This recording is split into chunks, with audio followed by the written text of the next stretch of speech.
जंतर मंतर पर आज विशेष योग्यजन बच्चों के लिए विशेष कार्यक्रम रखा गया है। राजस्थान दिवस के उपलक्ष्य में आज विशेष कार्यक्रम आयोजित किया गया है। पर्यटन विभाग की ओर से देखो अपना शहर जागरूकता यात्रा का आयोजन होगा और देखो अपना शहर जागरूकता यात्रा का आज आयोजन किया गया है। पर्यटन विभाग की ओर से यह आयोजन किया गया है, नवाचार किया गया है। तो देखो अपना शहर जागरूकता यात्रा का आयोजन पर्यटन विभाग की ओर से किया गया है। जंतर मंतर पर आज योग्यजन बच्चों के लिए विशेष कार्यक्रम रखा गया है और इस कार्यक्रम में दिया कुमारी भी पहुंचेंगी। तो देखिए, राजस्थान दिवस के उपलक्ष्य में आज विशेष कार्यक्रम रखा गया है। 9:30 बजे दिया कुमारी के भी पहुंचने का यहाँ पर कार्यक्रम है। तो देखिए, पर्यटन विभाग की ओर से देखो अपना शहर जागरूकता यात्रा का आज आयोजन किया गया है।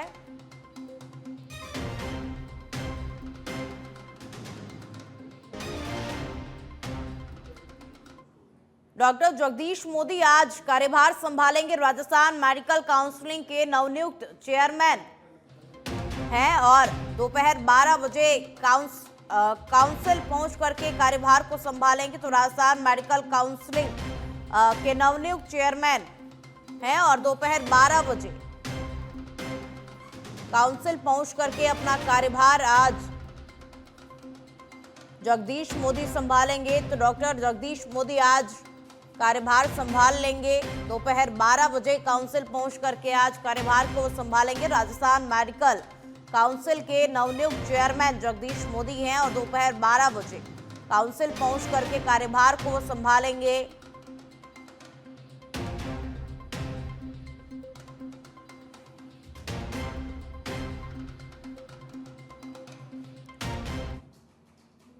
राजस्थान विधानसभा का बजट सत्र समाप्त हो चुका है। वही सत्र के आखिरी दिन कोचिंग बिल पर पक्ष और विपक्ष पर जमकर बहस छिड़ गई। इस बीच निजी कोचिंग संचालकों द्वारा इसका स्वागत किया गया है, लेकिन कई बिंदुओं को लेकर के कोचिंग संचालकों को आपत्ति भी है और इसका आरोप है कि सरकार द्वारा ऑनलाइन कोचिंग को लेकर किसी भी तरह का जिक्र नहीं किया गया है और इसी तरह की कुछ अन्य मांगे भी हैं जिसको लेकर के बदलाव की मांग अब की जा रही है।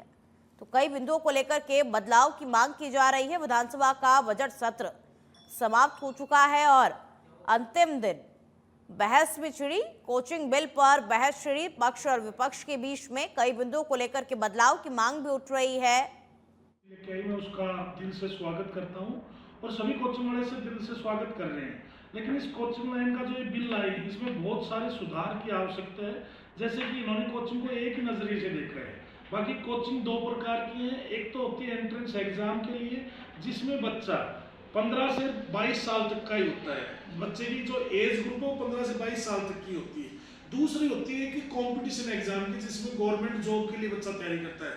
वहाँ जो एज होती है वो 18 से 40 साल तक की होती है। तो जैसे तो सुसाइड वाला जो मामला बढ़ रहा है, तो यहाँ पर जो गवर्नमेंट जॉब की जो बच्चे तैयारी करने आ रहे हैं वो तो मानसिक तनाव में आ ही नहीं सकते, क्योंकि वो तो परिपक्व हो चुके हैं, मेच्योर बच्चे हैं। जो दिक्कत आ रही है एंट्रेंस एग्जाम वाले में आ रही है। दूसरा, इन्होंने 5 घंटे के लिए कोई नियम बनाया है। तो राजस्थान में ऐसी बहुत सारी भर्तियां जिनमें 2 महीने का टाइम मिलता है। तो जो बच्चा कोचिंग पढ़ने आ गया, उसने फीस जमा करा दी, तो उसका कोर्स कराने के लिए तो 8 से 9 घंटे क्लास लगानी ही पड़ेगी। कुछ नहीं, सब मनमानी हो चल रही है। तब क्या करेगा कोचिंग संचालक? तो वो तो लेगा ही लेगा फीस ज्यादा। दूसरा, रही एक मुख्य बात निकल गई विधेयक में कि तनाव की बात। तनाव मैं ये कहूंगा कि सबसे पहले तनाव, आज कोई भी माता पिता है, कोई भी पेरेंट्स है, उसके 2 बच्चे हैं या 1 बच्चा है, 2 बच्चे हैं, वो क्या चाहता है कि मेरा बेटा या तो डॉक्टर बने या इंजीनियर बने। माँ बाप की यही सोच होगी, पेरेंट्स की यही सोच होगी। अब वो क्या करेगा? बढ़िया से बढ़िया कोचिंग में भेजेगा कि अपनी वो जमीन रखे, जमीन बेचे, अपना कोई संसाधन बेचे, कहीं से भी उधार लेके आए, कुछ भी करे। पहले तो तनाव में वही है। उसके बाद में उस बच्चे को अच्छा रिजल्ट उसको से लेना चाहता है तो अच्छी कोचिंग में भेजेगा। अच्छी कोचिंग में भेजेगा, उस पर दबाव बनेगा, तेरी रैंक अच्छी क्यों नहीं आई, अब की बार तेरे 700 नंबर क्यों नहीं आए, तेरे 600 नंबर क्यों नहीं आए, तेरे 800 नंबर क्यों नहीं आए। तो ये माँ बाप है, संस्था इसकी जिम्मेदार नहीं है। जबकि बिल किस पे ला रहे हैं? संस्था पे ला रहे हैं। ठीक है, तनाव तो दे दिया आपने, पेरेंट्स ने दे दिया। तो बिल में ये भी सुधार करना चाहिए कि भाई पेरेंट्स जो हैं, बच्चे की मानसिकता को तो समझे। वो है ही नहीं डॉक्टर बनने लायक, वो है ही नहीं इंजीनियर बनने लायक, नहीं, सब जबरदस्ती। भिवानी शहर के हरचंदपुर गांव में वार्ड नंबर 47 के जाटव मोहल्ले में आम रास्ता जलमग्न है, जिसके चलते आम रास्ता बंद हो गया है। वहीं बच्चों का स्कूल जाना भी बंद हो गया है। कुछ असामाजिक तत्वों के द्वारा रिको के मुख्य नाले को ही रोक दिया गया है, जिससे गांव का पूरा पानी आम रास्ते में ही जमा हो गया। और यही नहीं, ये पानी ओवरफ्लो होकर लोगों के घरों में भी घुस रहा है, जिससे लोगों को घरों से निकलने में भी परेशानी हो रही है। और इसको लेकर के ग्रामीणों ने नगर परिषद आयुक्त को भी रास्ते को खुलवाने के लिए एक शिकायती पत्र सौंपा, लेकिन अतिक्रमण करने वाले लोग प्रभावशाली होने की वजह से प्रशासन भी उनके द्वारा की गई अवैध गतिविधियों को नहीं रोक पा रहा है, जिससे सभी ग्रामीण बेहद परेशान हैं। तो सुनवाई नहीं होने से ग्रामीण जो हैं वो बहुत ज्यादा परेशान हो रहे हैं। वार्ड नंबर 47 की सड़क पूरी तरीके से रह रहे, हमें तो यही रास्ता मिला है आने जाने का, सारा स्कूल का भी, शमशान का भी, सारा रास्ता, मेन रास्ता यही निकल रहा है। अब ये 5-6 दिन से पानी रोक रखा है। ये यहाँ से शमशान के घाट भी यहीं से जाते हैं, स्कूल बच्चे जाते हैं, वो गिर जाते हैं, इसमें बीमार होता है जो भी, मतलब यहीं से लिकट के जाते हैं। कोई भी है, हमें परेशानी, हमें ये पानी खुलना चाहिए या रास्ता चाहिए, कहीं से भी निकाल के दो। तो ये पूरे गांव का आम रास्ता है? आम रास्ता, यही रास्ता है। ये एजेंटा चौक से लेके मार्केट तक यही रास्ता जाता है। तो रोकने वाले भी तो यहीं के होंगे? भिवाड़ी के हैं, मतलब अब ये नहीं पता कि उनका खेत है या प्लॉट क्या है, ये हमको नहीं पता। मतलब ये नाजायज रास्ता रोक रखा है उन्होंने? अब ये पानी तो नाजायज ही है। अधिकारी क्या बोल रहे हैं?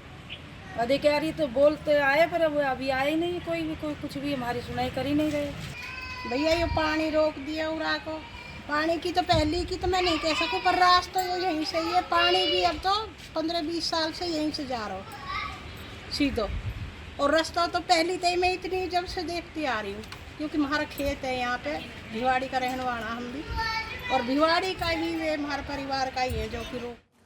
चूरू के सादुलपुर में बेजुबानों के लिए आश्रय का निर्माण किया गया है। ताराचंद चौहान ने 5.5 लाख रुपए की लागत से इसका निर्माण करवाकर के बड़ा संदेश दिया है। और संतोष देवी एवं दरिया सिंह चौहान ने पक्षियों के आश्रय का लोकार्पण किया और पक्षी रैन बसेरे का निर्माण इटली रहने वाले सुनील कुमार तथा संजीव कुमार चौहान ने अपने पिता ताराचंद्र की स्मृति में करवाया है। तो बेजुबानों के लिए आश्रय बनवाया गया है और अपने पिता की याद में बेजुबान पक्षियों के लिए आश्रय बनवाया गया है। और ओसिया जोधपुर से खबर अब आपको बता दें, पीडब्ल्यूडी विभाग में कार्यरत कनिष्ठ सहायक अभियंता ने फांसी लगाकर के आत्महत्या कर ली। घटियाली पंचायत समिति क्षेत्र के पीडब्ल्यूडी विभाग में कनिष्ठ सहायक अभियंता कार्यरत था और आऊ कस्बे में किराए के घर में फांसी लगाकर के आत्महत्या इसने कर ली। सूचना के बाद में भोत्सा पुलिस मौके पर पहुंची तो पीडब्ल्यूडी विभाग में कनिष्ठ सहायक अभियंता कार्यरत था, जिसने फांसी लगाकर के आत्महत्या कर ली। सूचना के बाद में भोत्सा पुलिस मौके पर पहुंची, कनिष्ठ सहायक अभियंता ने फांसी लगा ली। देखिए, कारणों का अभी तक पता नहीं चल पाया है कि आखिर किन कारणों की वजह से कनिष्ठ सहायक अभियंता ने किराए के मकान में रहते हुए फांसी लगा ली। तो सूचना के बाद में पुलिस मौके पर पहुंच गई है और पुलिस कारणों का पता लगाने में जुटी हुई है। पूरी तरीके से जांच फिलहाल पुलिस कर रही है।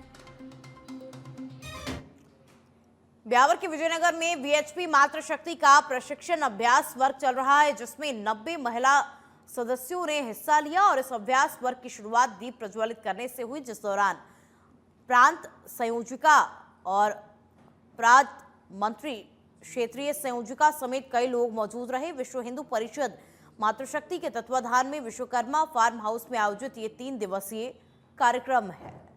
तो वीएचपी मातृशक्ति का प्रशिक्षण कार्यक्रम और 90 महिला सदस्यों ने इसमें भाग लिया है। आज हमारा मातृशक्ति का अभ्यास वर्ग आरंभ होने जा रहा है। 25 की शाम को हमने 5 बजे से महिलाओं को, मातृशक्ति की बहनों को बुलाया था।